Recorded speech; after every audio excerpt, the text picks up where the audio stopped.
Welcome everybody. Just getting my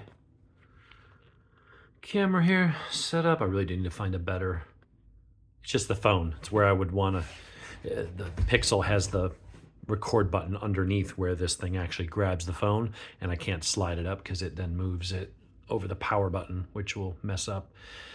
Anyway, I got two videos. This one, and I'm gonna be rocking a second one. So bear with me.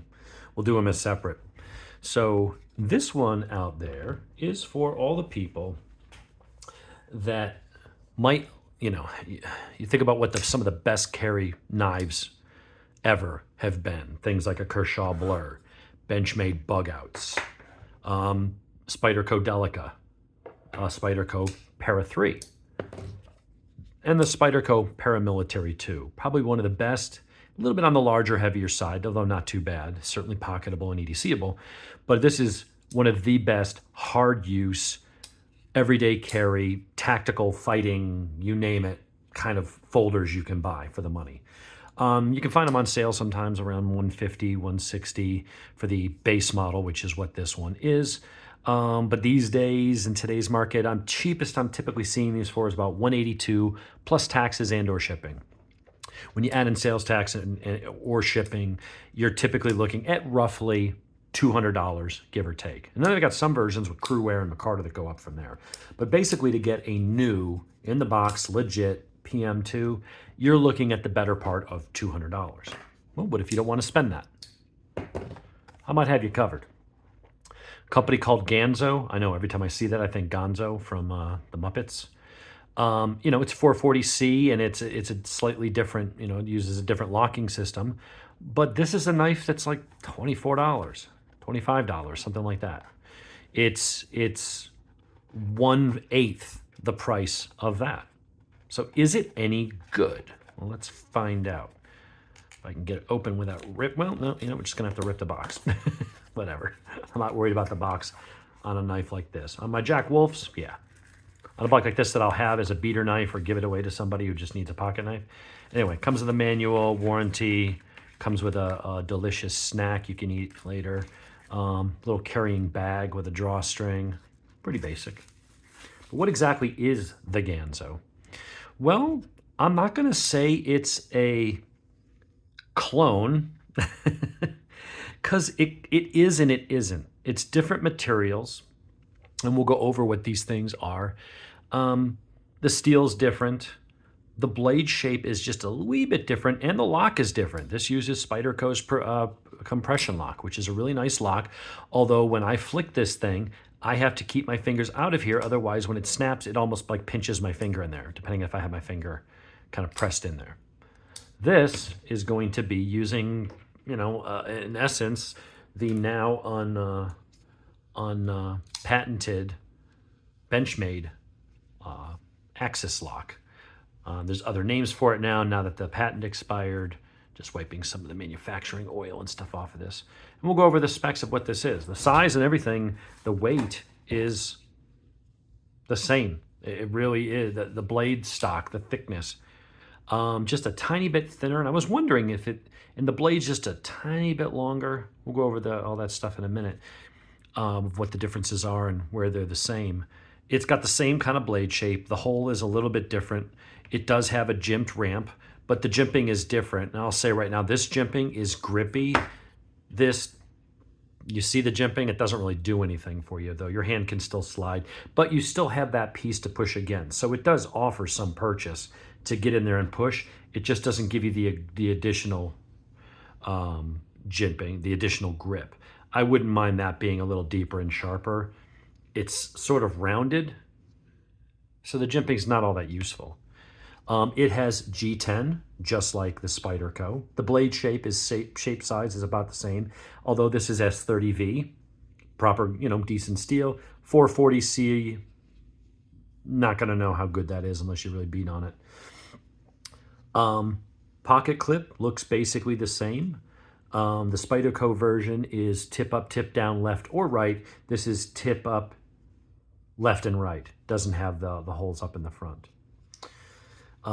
This is on phosphor bronze washers, I believe. So smooth, but not real snappy like some are.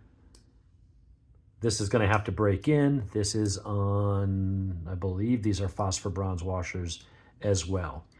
No blade play up and down, no blade play left and right. That's nice. I'm going to have to break it in, maybe put a little bit of oil in there. It will flick open, or you can thumb roll it. One difference I can tell right now in how it feels, I mean, it looks like it's done well. The, whatchamacallit, the steel liner on this side is recessed up in, so all you see is the G10. Whereas here it's exposed, but it actually looks good. I mean, it doesn't, the standoffs are there, everything looks fine. Can I get that shit to focus?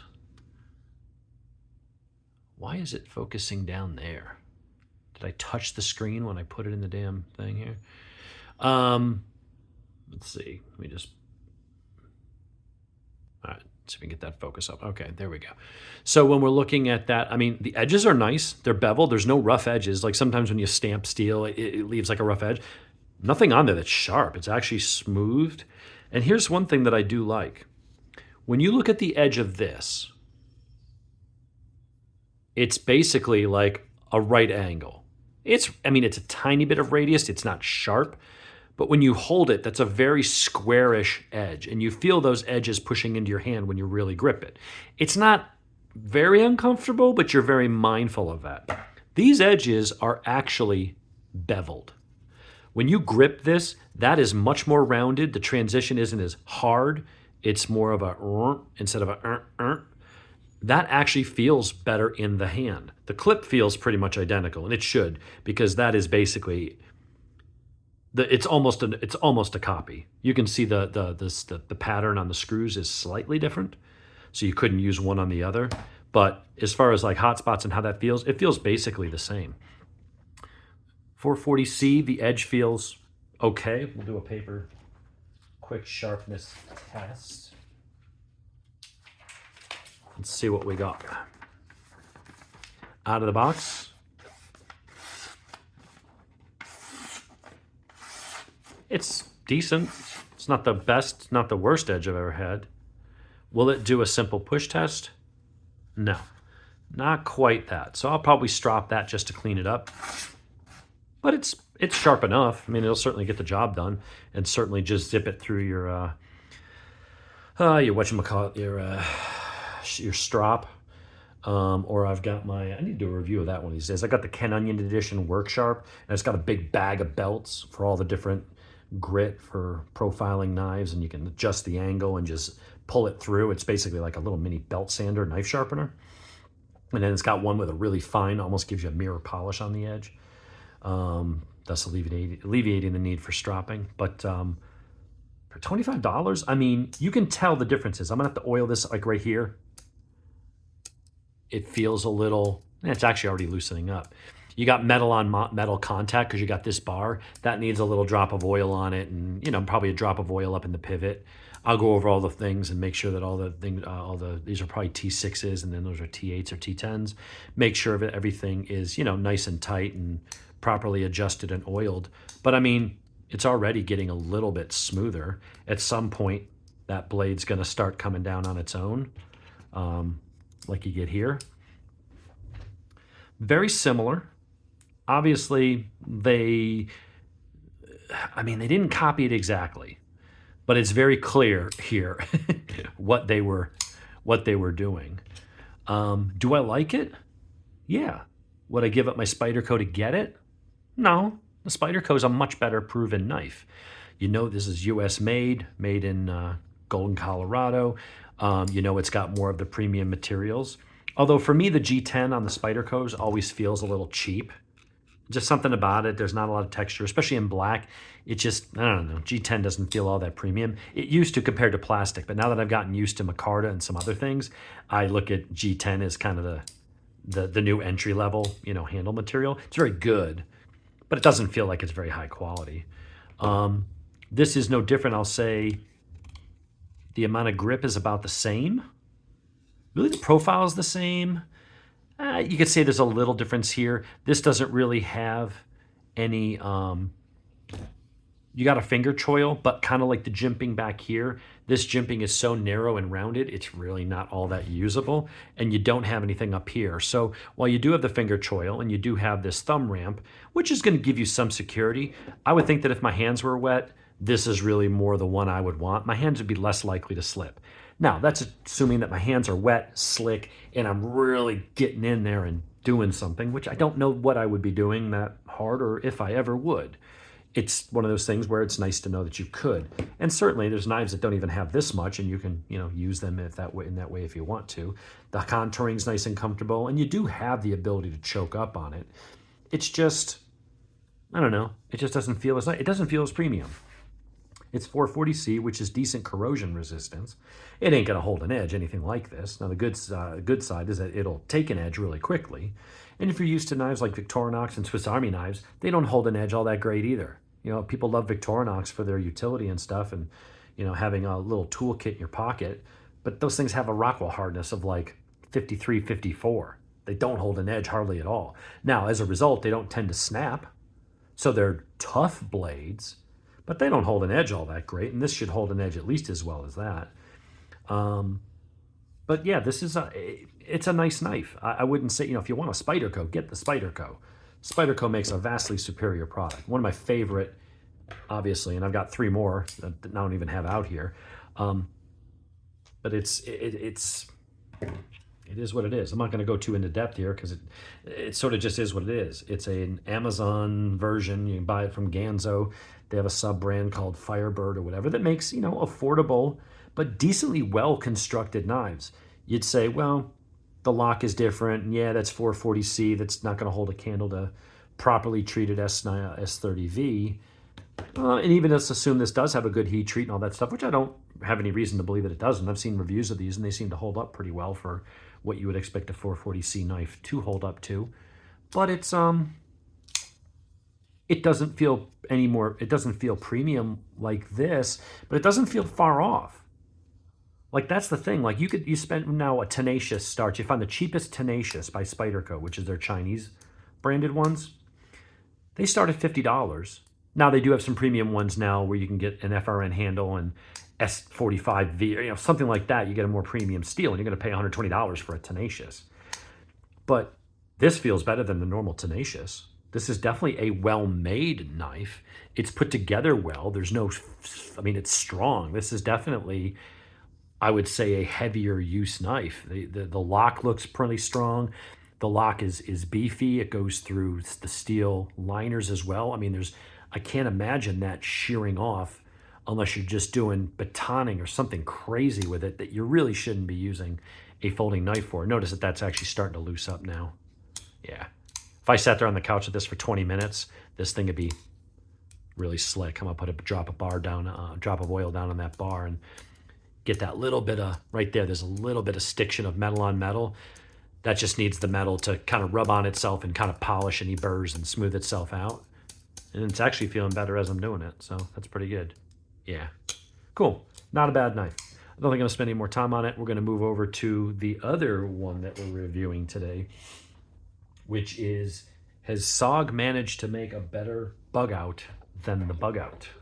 So we're going to compare that for a knife that's in the same price category, actually about 25 bucks cheaper, but it weighs the same. It's about the same size. It's similar materials. Maybe there's a bug out alternative, but this seems to work really nice. I would say, when I compared, I had a Bird Raven 2. This is better than the Raven. Absolutely. The handle, the blade shape, there was something about the Bird that was more like a leaf shape, and I don't know, to me it felt like the cheap knockoff. This doesn't really feel like the cheap knockoff. It doesn't feel as good as this, but it feels better than a Tenacious. I would say that quality-wise, as far as construction, fit, and finish, and how well it's put together and polished and everything, the seams, the transitions, it's as good as a Tenacious, if not better, except as a Tenacious is the cheap, bargain of the of the Spyderco line. This is even cheaper. Can you reverse click it? Yeah, I like it. This is the Ganzo G729 GY. They come in different colors. And I like the Axis lock in general. I think it's a good lock. The only area I would knock this, it would be cool if it was offered in something other than 440C, but there's lots of knives out there that are still sporting 440C, Bokers and stuff like that. It's nothing to write home about, but it works. It's pretty damn rust resistant if you get it wet and stuff like that. The only thing I would say I would actually knock it for and say, I do wish this was better, would be the jimping. I wish it was jimped in here, and I wish it was jimped a little bit better up there. That's it. It's serviceable. Some knives don't have any jimping, but when you are used to using a Spyderco with that shallow, it's good, but it's not abrasive. Like, it doesn't cut up and chew up your thumb, but it really just locks your fingers in there. When you go from one to the other, you're like, I have a ramp there. I have a depression. I have a contour, but there's nothing really with any bite to lock my hand there other than the fact that it's at a certain angle. That's what I would knock this for. For 25 bucks though, I think it's a hit. If you don't want to spend 200, this is the better knife, but is it 8 times as good? I don't know. It's up to you. I like it. That's a cool little knife. Anyway, we're going to end this, and then we're going to do another video. Stay tuned for that.